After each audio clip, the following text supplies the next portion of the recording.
Keith Lee is the ultimate feel-good TikTok success story. A food reviewer who started on his famous Paw Patrol chair has done amazing things for small mom-and-pop shops and has grown his popularity to over 17 million followers. He had an MMA career where he went pro in 2017 and was let go of his contract in 2021. And that's when he began working more on his social media career. He started in Vegas and has taken his food tour around the USA and recently to London and Paris. And this is where it kind of goes off the rails because while he was on this food tour, the comments got a little crazy. People, supposedly African Americans, were ripping apart what was supposed to be British cuisine but turned into the identity of Black Brits, calling food from the Caribbean or Africa not a representation of Black British culture, but also weirdly just wanting to see beans on toast. The Brits on the other end were also responding by attacking African Americans, their food, and their culture. Ladies and gentlemen, we were in a diaspora war. Oh, diaspora wars. You've probably seen them trending on Twitter and TikTok or Instagram. Heated debates between African Americans, Afro-Caribbeans, and Africans over issues of identity and history and culture. But why do these conflicts happen? Are they just petty arguments or do they have deeper roots? Today, we're going to unpack the truth about diaspora wars, where they come from, how they manifest, and if we can ever move past them, because we need to move past them.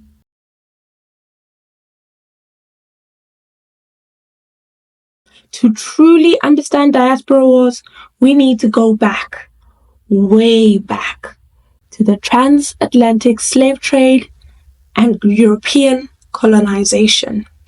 These two events fractured the Black world, creating different histories and struggles and perspectives. And these fractures will shape how Black communities interact today. Slavery and colonialism brought with it a forced displacement and cultural erasure. The transatlantic slave trade, which took place between the 1500s and the 1800s, saw over 12.5 million Africans being kidnapped and forcibly taken to the Americas and the Caribbean. Families were separated, cultures were erased, and African languages and religions were banned. Enslaved Africans had to rebuild their identities, leading to the development of new Black cultures in the US, in Haiti, in Jamaica, and beyond. A great example are the Gulagichi people in the southeast of the US, who still retain some African linguistic and cultural influences.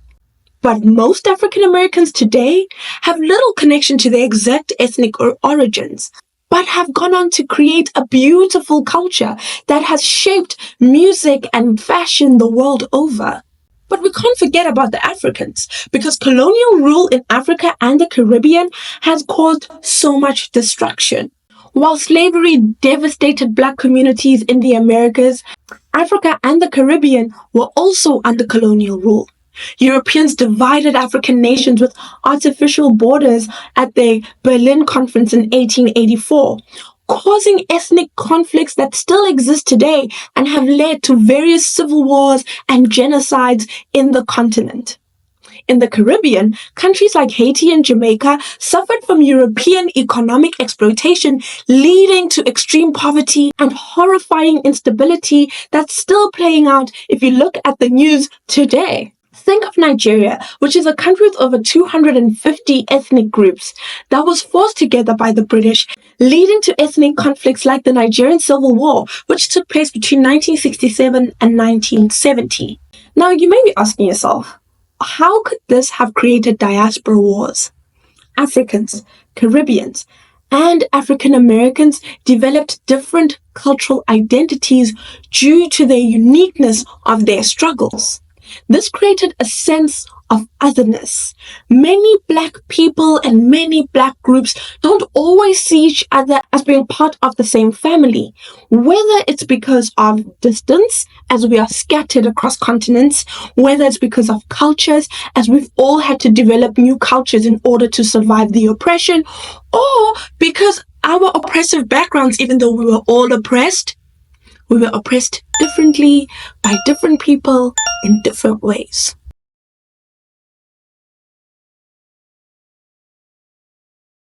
And so, while all Black communities have faced oppression, they've each responded differently.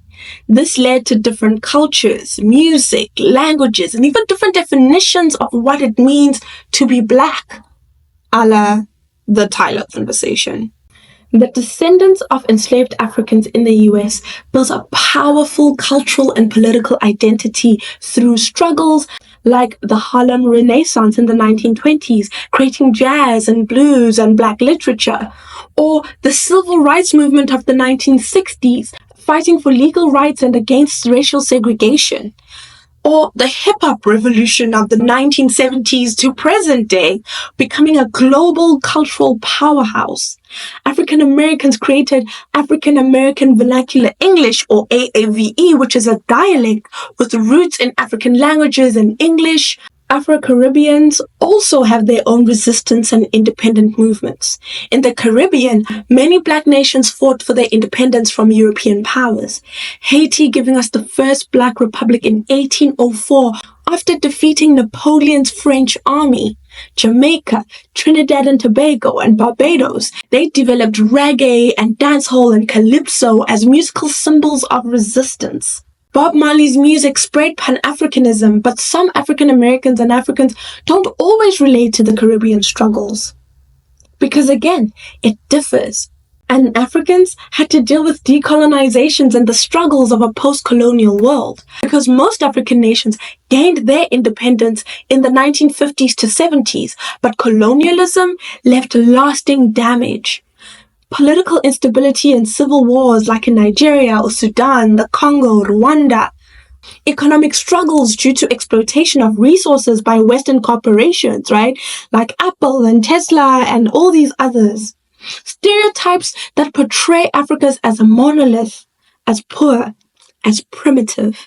And these stereotypes, though developed by Western colonial powers, can seep into the socialization of other members of the diaspora. And it's in the backdrop of this history that we find ourselves having the issues that we saw in the comment sections and other videos made while Keith Lee was in the UK. African Americans pushing back of what can be considered Black British culture or Black British food, and Black British people feeling like that alienates or diminishes their culture and the fact that they do exist within the British context.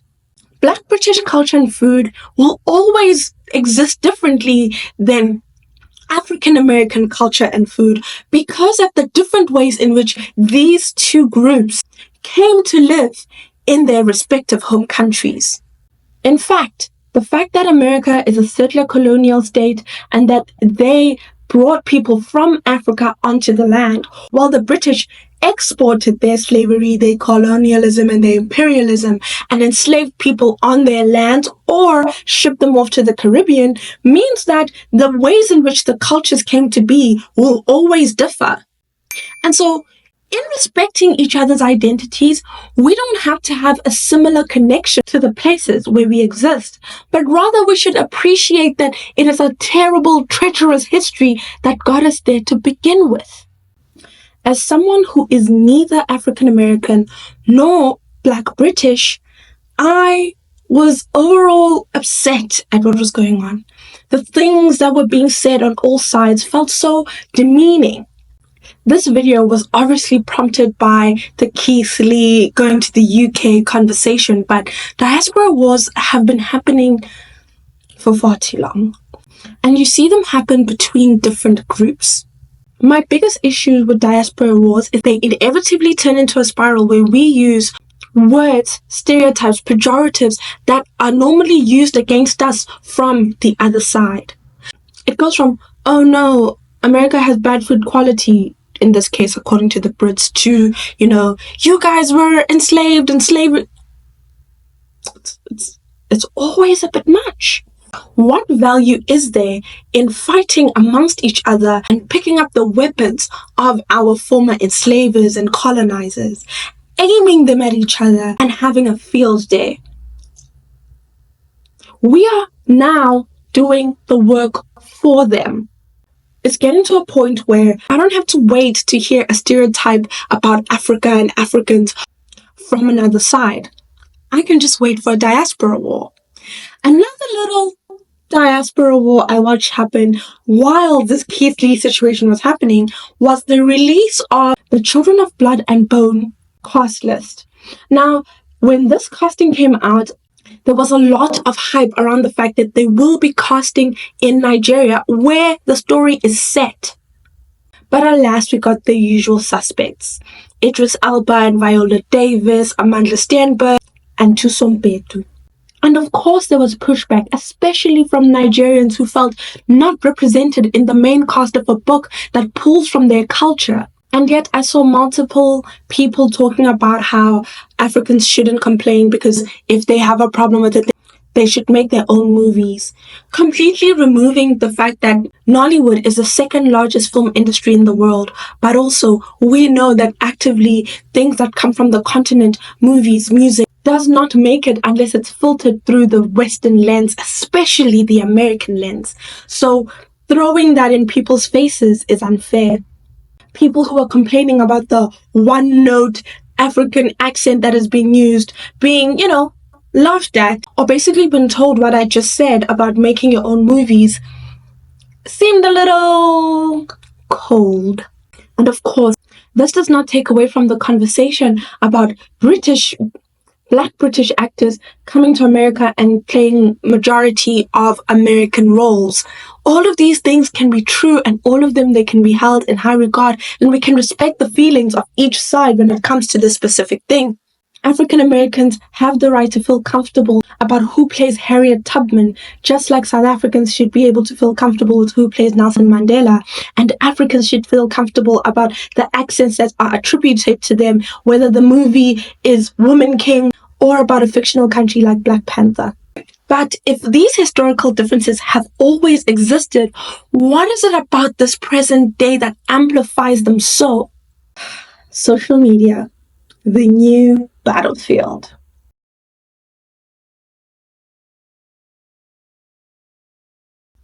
Social media, especially places like Twitter and TikTok, fuel these wars to levels in which I don't think any of us have ever experienced. You get the viral debates where Twitter and TikTok will monetize conflict by pushing controversial topics. And on social media, as big of a place as it is, it's very easy to find yourself in an echo chamber where people stay in communities that reinforce their views. And of course, this is the perfect place to propagate stereotypes. One bad experience with an African, one bad experience with someone from the Caribbean, one bad experience with an African American can be suddenly generalized to an entire group and then an entire continent, and then now we have to fight. And so not only are we using their tools against each other, but then they get to monetize on their social media platforms. And so we are enriching the very people who want to see us burn.